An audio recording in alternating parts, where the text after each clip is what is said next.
તો આ બાજુ રાજકોટમાં પણ પેટ્રોલ પંપ પર લોકોની લાંબી કતારો જોવા મળી। આઈઓસીના પંપ પર સવારથી જ લોકોનો ધસારો વધ્યો છે। લોકોને અફવાથી ભ્રમિત ન થવાની અપીલ। ઈંધણનો પૂરતો જથ્થો ઉપલબ્ધ છે। જો કે રાજકોટમાં ગઈકાલ કરતા આજે થોડી સ્થિતિ સારી છે। આજે રાત સુધીમાં પેટ્રોલ ડીઝલનો પૂરતા પ્રમાણમાં જથ્થો પહોંચી જશે। સૂત્રોના હવાલેથી આ જાણકારી।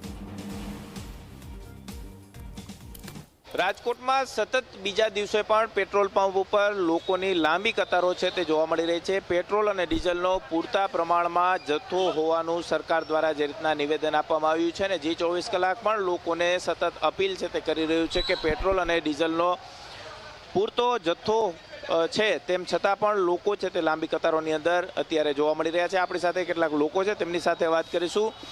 શું કહેશો, લાંબી કતારમાં ઊભા છો, સરકારે એવું કીધું છે કે પેટ્રોલ અને ડીઝલનો પૂરતો જથ્થો છે, તો આ અફવાને કારણે લોકો આ રીતના લાંબી કતારોમાં ઊભા રહ્યા છે, શું અપીલ કરો છો લોકોને? કે ના, જેટલું જોઈએ એટલું ભરવું જોઈએ અને સ્વયં જાળવવો જોઈએ, શાંતિ જાળવી જોઈએ। તો આટલું બધું ન થાય, સંગ્રહ થવા માંડશે તો પછી બધા હેરાન થશું। ચોક્કસ જ લોકો સ્પષ્ટ રીતે કહી રહ્યા છે। શું કહેશો કાકા, પેટ્રોલ અને ડીઝલનો પૂરતો જથ્થો છે, સરકાર એવું કહે છે, ખાતરી આપે છે કે તમામ લોકોને પેટ્રોલ ડીઝલ મળવાનું છે, લોકોને શું અપીલ કરશો? કારણ કે લોકો બહુ લાંબી કતારોમાં ઊભા રહી છે।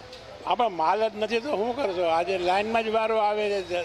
તમે મંદિરે મોચી બજારમાં જાઓ કે ગમે એ જગ્યાએ જાઓ તો લાઇનમાં જ વારો આવે છે, કલાક 2 કલાક થઈ જ જાય છે।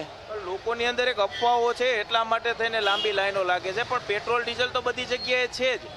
અમારે જો જામનગર રોડ ઉપર છે ને પંપ અત્યારે બંધ છે, લ્યો માલ નથી કે એટલે કાયદાકીય તમે જુઓ તો પરિસ્થિતિ ખરાબ જ છે। એમ ભલે વધારે પડતી નહીં, પણ 5-25% હું તમને કહું કે પરિસ્થિતિ તો ખરાબ જ છે। ચોક્કસ જ આપણી સાથે અન્ય વ્યક્તિ છે, તેમની સાથે વાત કરીશું। શું કહેશો, પેટ્રોલ અને ડીઝલનો પૂરતો જથ્થો છે તેમ છતાં લોકો લાંબી કતારોમાં ઊભા રહી રહ્યા છે, ખાસ કરીને અફવાઓથી લોકોએ ના આવવું જોઈએ। લોકોને વિનંતી કરું છું કે આવી અફવાઓથી દૂર રહો। આપણી પાસે ભારત સરકાર પાસે પૂરતો જથ્થો છે જ તે। આ એક જાતની સરકારને બદનામ કરવાની કોશિશ છે કે આવી ખોટી ભીડ ન કરો, હાથે કરીને જનતા હેરાન થાય છે।